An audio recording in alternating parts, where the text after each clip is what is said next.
January 2nd, 1967, Colonel Robin Olds and the other 3 F-4 Phantoms of his strike group streak high over the Phuc airfield, emulating a favorite prey of enemy MiGs, the F-105 Thunder Chief. In an elaborate bait-and-switch sting, their F-4 fighters carry an arsenal of weapons built for dogfighting. The radar-guided AIM-7E Sparrow missile can strike targets at over 25 miles away, while the heat-seeking AIM-9 Sidewinder can accelerate in seconds to a speed of Mach 2.5, over 3 times faster than most jets. First supplied to North Vietnam from Russia in March 1966, the nimble MiG-21 was a vast improvement over the MiG-17 and 19. It had greater speed, higher ceiling, and more advanced weaponry. It could reach speeds of almost 1,400 miles per hour, was armed with a hard-hitting 23mm cannon and 2 K-13A ATOL heat-seeking missiles, a Soviet copy of the American AIM Sidewinder. MiG-21 at altitude was better than F-4. If you could get him down low and in a churning battle, he loses energy in high G turns. So you could battle them down low. Dogfight, if you will. But up high, forget it. The MiG's opponent is the McDonnell Douglas F-4 Phantom, which entered service in 1960 with the U.S. Navy. The Phantom's 2 turbojet engines deliver a top speed of nearly 1,500 miles per hour. It could strike targets out to 1,200 miles without refueling. Though formidable, it was designed to intercept enemy bombers with missiles, not dogfight. The weaknesses of the F-4 were it didn't have a gun.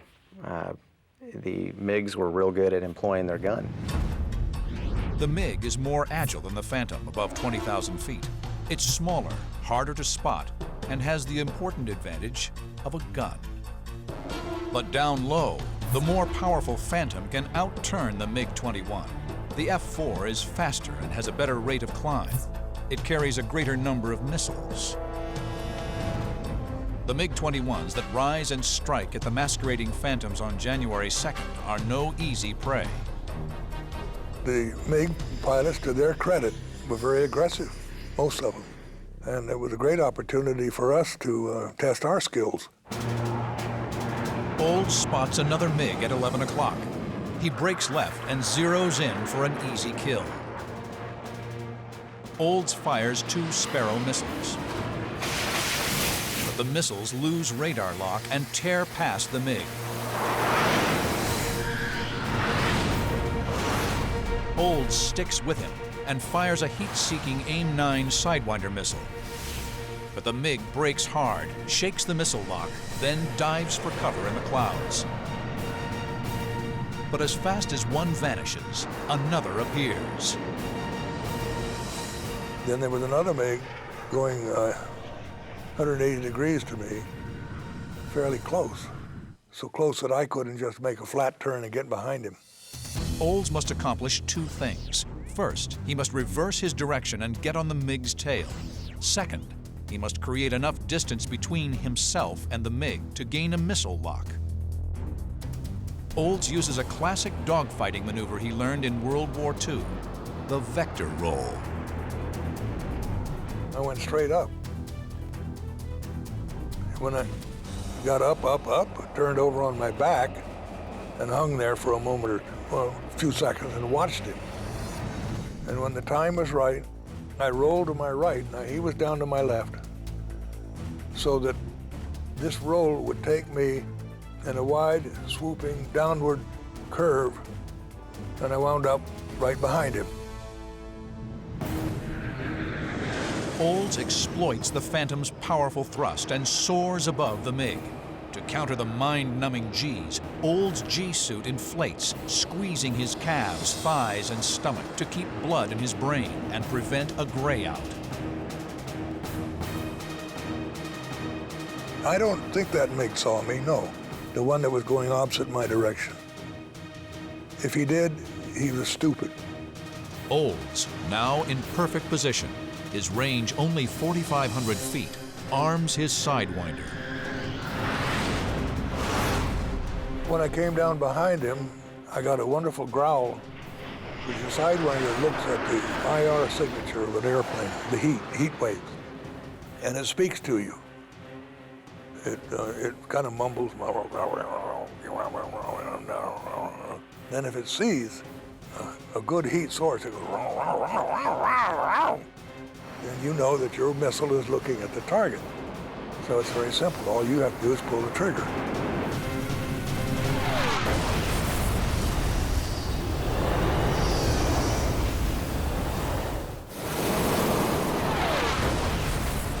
The doomed pilot doesn't eject.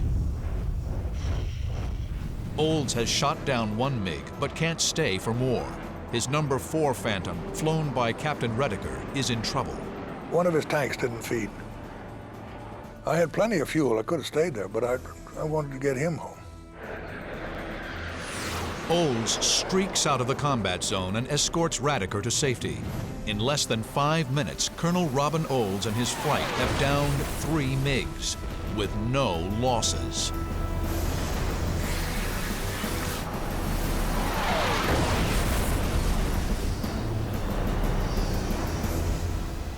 Forward flight, the second wave of Operation Bolo, engages the enemy. Captain Everett Raspberry, an experienced combat instructor, flies Forward 3. He spots 4 SA-2 surface-to-air missiles hurtling through the clouds at their 4 o'clock. The SA-2 has a top speed of Mach 3.5, over 2,660 miles per hour. This missile can obliterate jets at 60,000 feet. But the Phantoms are carrying the QRC-160 electronic countermeasures pod. The pod, originally mounted on the Phantoms to create a more convincing F-105, now gives Raspberry a lucky break. It jams the enemy radar. The missiles pass to the rear, below the Phantoms, and don't detonate. Meanwhile, the MiGs, now realizing they've been suckered into facing swarms of well-armed F-4 Phantoms, are forced into a fight. A MiG is closing on Colonel Chappie James, the Ford leader. Raspberry spots him. I thought he was coming after our lead. He kept closing too close. So I tried to get the Ford lead to break to the right 3 or 4 times and he wouldn't go, so I got between him and the MiG.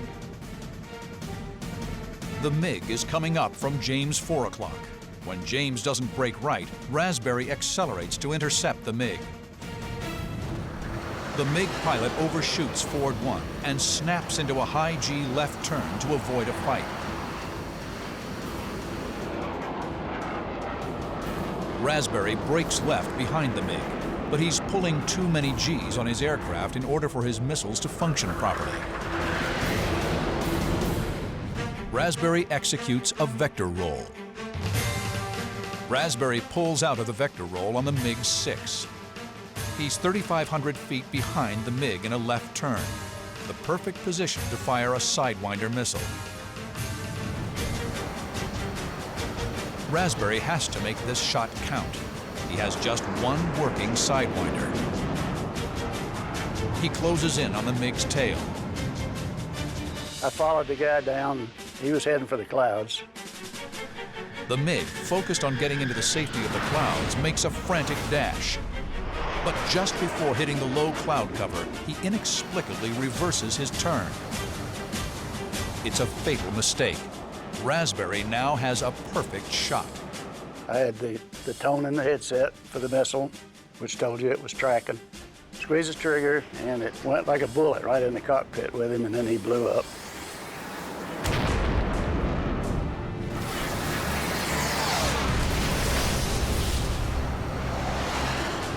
I almost spun in while I was watching him. It was so spectacular. First time I'd ever shot down a MiG.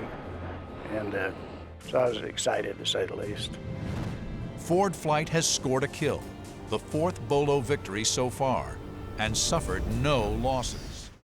December 14, 1967. 4 MiG-17s have ambushed an F-8 Crusader piloted by Richard Schaffert. The 10-minute dogfight that is about to unfold will push Schaffert to the limits of human endurance. 4 bandits are in the air. The situation is quickly unraveling. The A-4 he was escorting has fled. And now Schaffert faces 4-to-1 odds. He must play to his aircraft's strength. And I just stood the Crusader on its tail and did what it does best, and that is just climb. Climb like hell. And I went over the top at about 25,000 feet and turned upside down to see what was down there.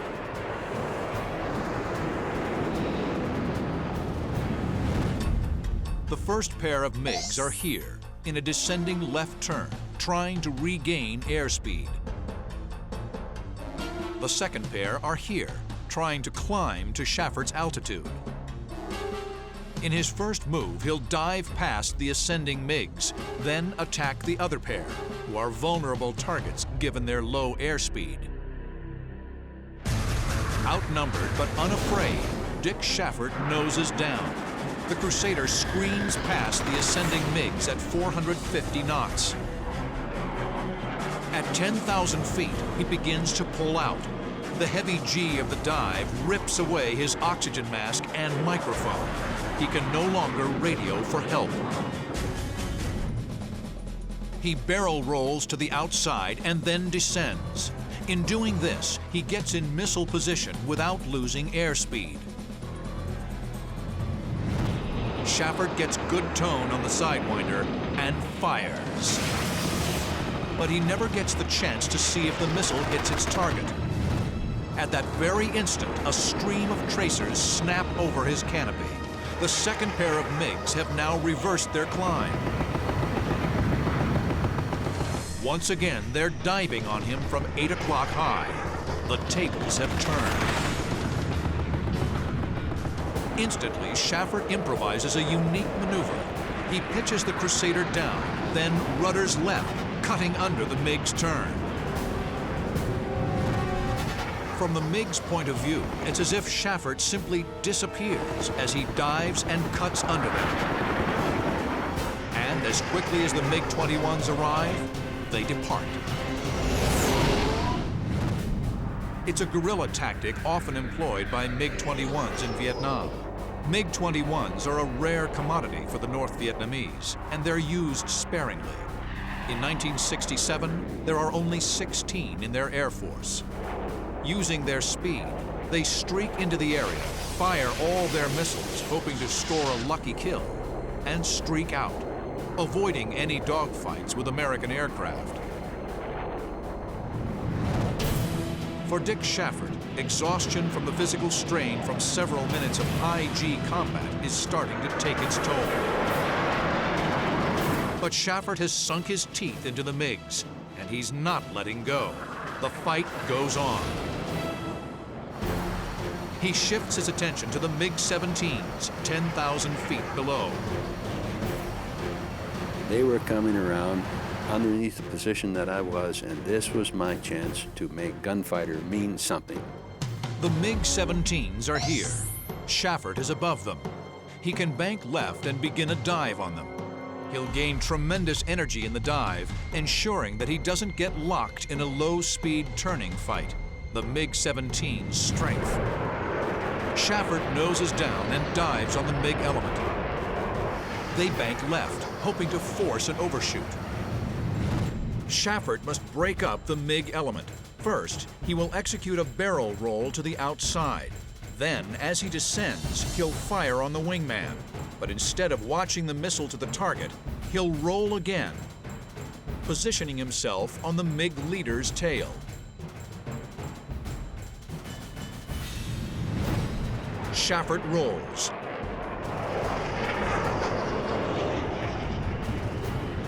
Then fires his last missile on the Wingman. He rolls again.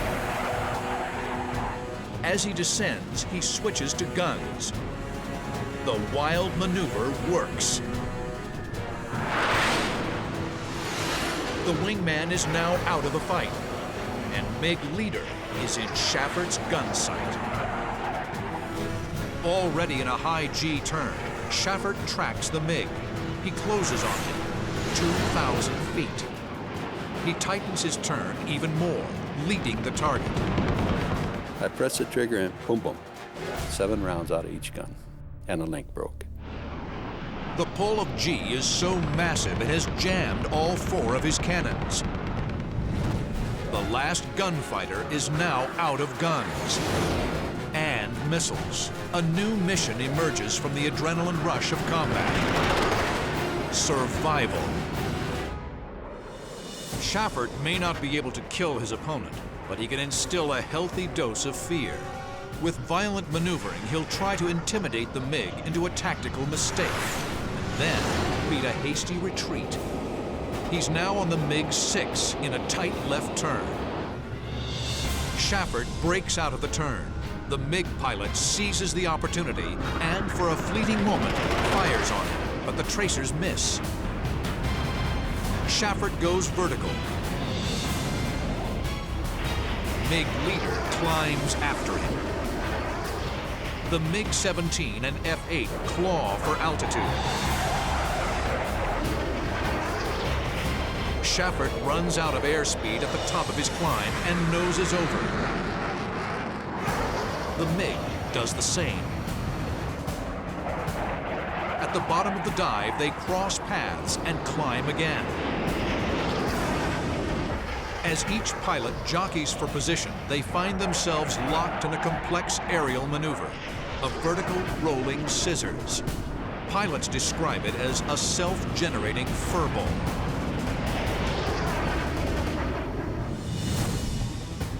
In the vertical rolling scissors, each pilot rolls around the other while climbing and diving. In the climb, they lose airspeed and the slower aircraft inches closer to his enemy's 6 o'clock. Firing position. I think we were thinking with the exact same mindset. Reverse it back around and get your nose behind the other guy. This is going to get slow real quick as you're going up like this. And if you get your nose just a skosh behind the other guy, you're going to shoot him out of the sky real quick. They twist around each other over and over. Both pilots fly at the knife edge of endurance. This grueling fight has been going on for nearly 10 minutes, an eternity in the world of dogfighting. I can almost sense his nose coming a little farther into me each time as he came around. And about the 5th or 6th time down this, on the downside of this vertical rolling scissors, I could see the next time up is going to be enough inside that his guns will probably cover me and he will be able to fire. Schaffert must make a move now. They hit bottom on another scissors and Schaffert abruptly rolls out. The MiG pilot is taken off guard and Schaffert uses every bit of his 16,000 pounds of thrust, accelerating away from the MiG at treetop level. As I look back over my shoulder now, this guy had finished his turnaround, was coming at me, and then all of a sudden he pulled up like this, and I could see the plan view of his airplane, and he was back about 1.5 miles. So he was calling it quits too. Dick Schaffert's dogfight is a nearly flawless example of skillful maneuvering and maximizing the capabilities of an aircraft. Its every move is studied by fighter pilots today. It's really ironic to me that arguably the most noteworthy dogfight of the Vietnam War did not result in anybody getting shot down. But considering that he was able to fly home and land back aboard the Oriskany that evening was a victory in itself. North Vietnamese pilots had tangled with a rare breed of fighter pilot. They probably had a bottle of cold beer and said, "We just met the biggest maniac in the United States Navy." Because Schaffert just was a wild man. He never gave him a chance. Even when he was out of weapons, he was still at him. August 5th, 1952.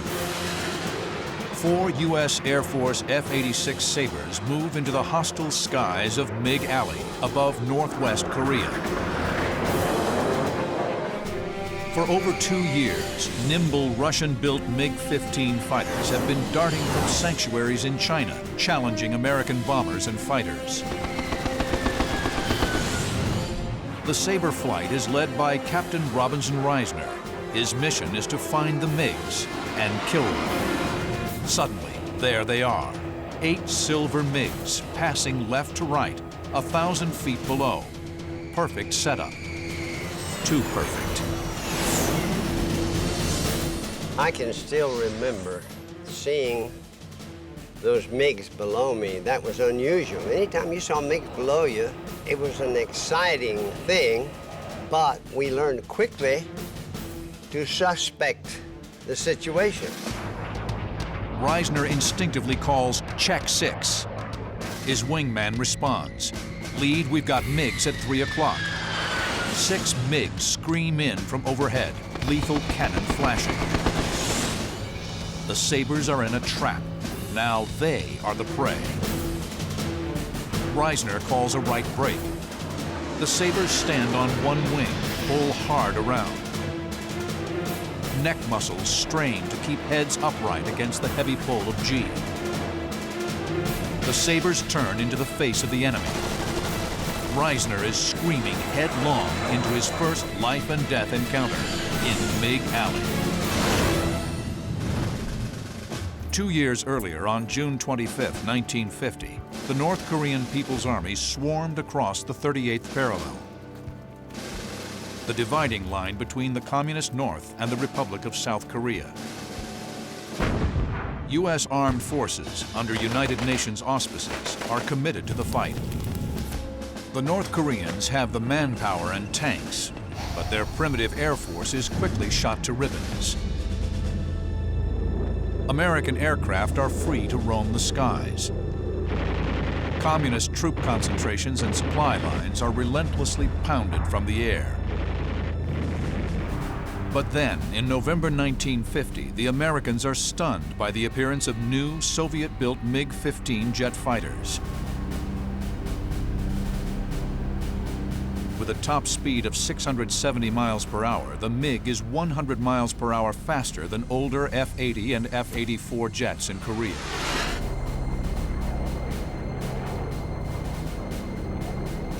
The critical air supremacy achieved early in the war is now in jeopardy. The MiG was built as a point interceptor. It was light.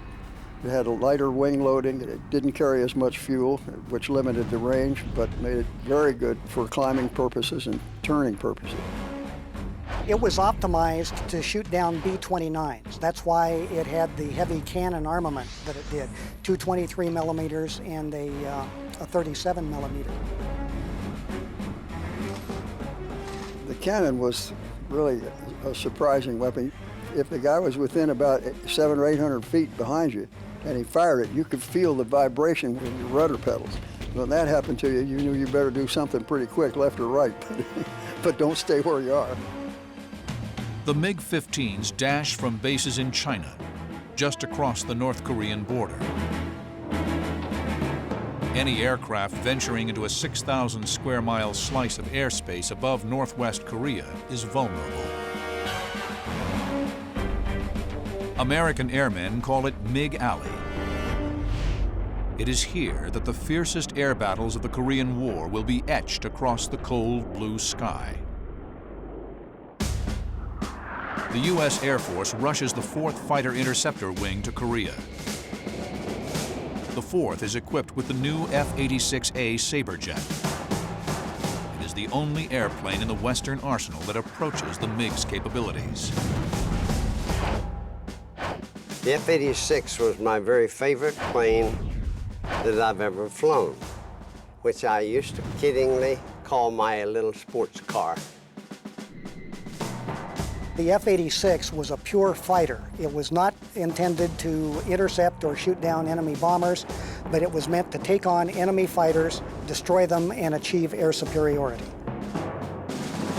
The Sabre is a strong, maneuverable, and stable gun platform. the very qualities needed in a good fighter aircraft. Although the Sabre is slightly faster in the crucial areas of rate of climb and altitude, the MiG is superior.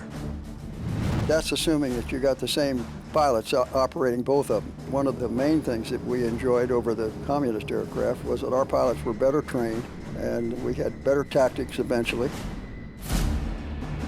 F-86s launched their first combat air patrols into MiG Alley in December 1950. Captain Bruce Hinton takes first blood for the Sabre on December 17th. The F-86s do well. But there are 400 MiGs based across the Yalu. In 1950, there are fewer than 50 Sabres in Korea. Today, in MiG Alley, Risner's Sabre flight has just been jumped by 8 MiG-15s. They normally had high escort. My wingman called out. We had more MiGs coming in on our 3 o'clock position, making a pass on us. The MiGs are higher and have the speed advantage. If the Sabres continue straight and level, they present broadside targets to the MiGs. If they turn left, the MiGs will attack from the rear. Risner's only option is to turn directly into the attackers, presenting a smaller cross-section while forcing the MiGs to overshoot. Risner calls a hard break into the MiGs. Being a typical fighter pilot, flying that wonderful F-86, we weren't really concerned about these guys. We didn't want them to hit us, though. So we broke into them, made a high G turn into them. The abrupt maneuver derails the ambush. 2 MiGs overshoot and streak by.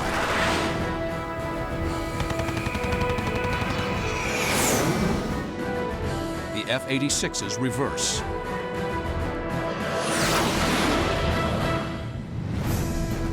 As the MiGs dive at the Americans, the Sabres make a hard climbing turn directly into them. The MiGs overshoot. The Sabres then reverse their direction, putting them on their attackers' 6 o'clock.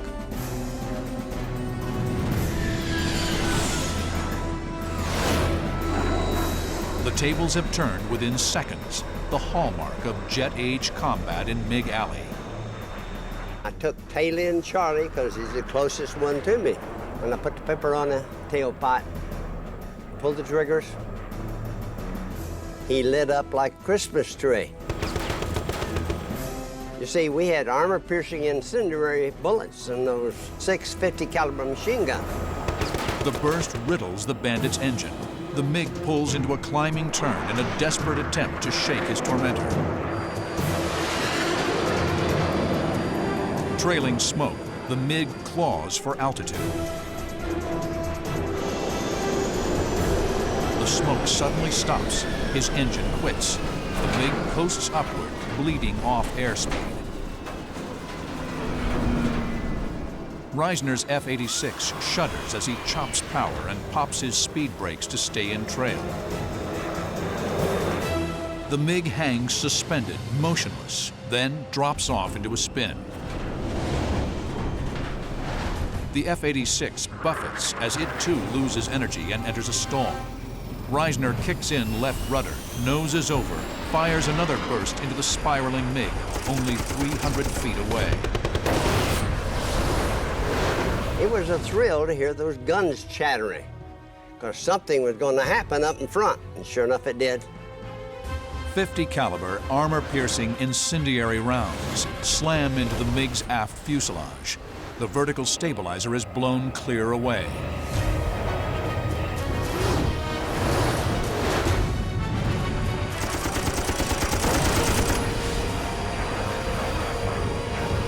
The MiG pilot ejects. The fight is over. It is Risner's first kill. I'll tell you, that was a grand feeling. We were doing what we were assigned to do, and that was to knock every MiG down we could. And that's what I did.